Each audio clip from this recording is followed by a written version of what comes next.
हाँ तो बताओ रामू, यही वो खेत और कुआं है जिसे तू बेचना चाहता है? हाँ साहब जी, यही वो कुआं और यही वो खेत है जिसे मैं आपको बेचना चाहता हूँ। हाँ तो रामू, फिर तुम्हें बताओ, इस कुएं से लेके इस खेत को कहाँ तक बेचना चाहते हो? तो देखिए साहब जी, इस कुएं से लेके उस आखिरी के कोने तक अब ये जमीन और ये कुआं आपका हुआ। जतिन बेटे, जमीन के कागजात दे। ये लो बाबूजी।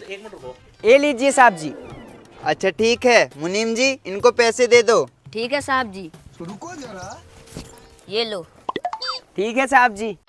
और हाँ, फूंक लगा के गिन लेना, अगर कम पड़े ना तो बताना और पैसे भिजवा दूंगा। अरे साहब जी, कैसी बात कर रहे हो? इतना भरोसा तो है आप पे। इसमें ज्यादा पैसे हो सकते हैं लेकिन कम नहीं। अरे नहीं नहीं रामू, उसमें ज्यादा भी नहीं है। अच्छा तो ठीक है साहब जी, अब हम लोग चलते हैं। राधे राधे। हाँ राधे राधे। चलो भाई। अरे साहब जी सुनो तो। हाँ मुनीम, क्या हुआ? अरे साहब जी, उनसे सौदा करके हमें फायदा हो गया। फायदा? कैसा फायदा? अरे साहब जी, इस खेत के साथ साथ इस खेत के सारे फसल फ्री मिल गए और उस कुएं के साथ साथ उस कुएं की सारी मछलियाँ फ्री मिल गई। हाँ यार मुनीम, बात तो तुम सही कह रहे हो। ये पकड़ो। और अभी तो रुको। अरे बाबूजी, हाँ बेटा, क्या हुआ? हमने तो घाटे का सौदा कर लिया। घाटे का सौदा? अरे बेटा, कैसे घाटे का सौदा? जो बात है सीधे सीधे बता। ये घाटे बाटे का सौदा मुझे समझ में नहीं आता। अरे बाबूजी, उस जमीन के साथ साथ उस जमीन पर लगे हुए फसल तो हमने फ्री में दे दिया और उस कुएं के साथ साथ उस कुएं के सारी मछलियाँ फ्री में दे दिया। उनके पैसे तो हमने लिए नहीं। चलो चल के कुछ और पैसों का जुगाड़ करते हैं।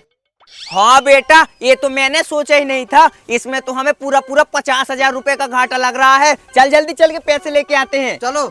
नहीं सारुण के यहाँ कुछ। अरे साहब जी। हाँ रामू, क्या हुआ, क्यों चिल्ला रहा है? देखो साहब जी, खेत का और कुएं का सौदा तो हो गया, लेकिन अभी खेत में जो लगा है फसल और कुएं के अंदर जो मछलियां हैं उनका सौदा तो नहीं हुआ। अगर आप हमारे खेत के फसल को या फिर कुएं के अंदर की मछलियां को बेचोगे तो उसका पैसा तो हम अलग से लेंगे आपसे 50,000 रुपए। हाँ रामू, बात तो तुम सही कह रहे हो। जमीन का और कुएं का सौदा तो हो गया, लेकिन जमीन पर लगे फसल और कुएं में रहने वाली मछलियां, उनका सौदा नहीं हुआ। अगर तुम मेरी जमीन पर फसल रखोगे या फिर कुएं में मछलियां रखोगे तो उसका किराया तुमको अलग से देना पड़ेगा 5 लाख रुपए। अरे साहब जी, मैं तो मजाक कर रहा था। अब किसान आदमी जब जमीन या फिर कुआं बेचेगा तो कुएं के अंदर की मछलियां और खेत में लगे फसल वो सब तो फ्री में देगा ना। अच्छा ठीक है साहब जी, अब मैं चलता हूँ। हाँ जा, ले ले ले ले, जमीन पे लगे फसल और मछलियों के पैसे ले ले। हाँ जा, ले ले ले ले। अबे साले, तेरे चक्कर में मैं लालच में आ गया था।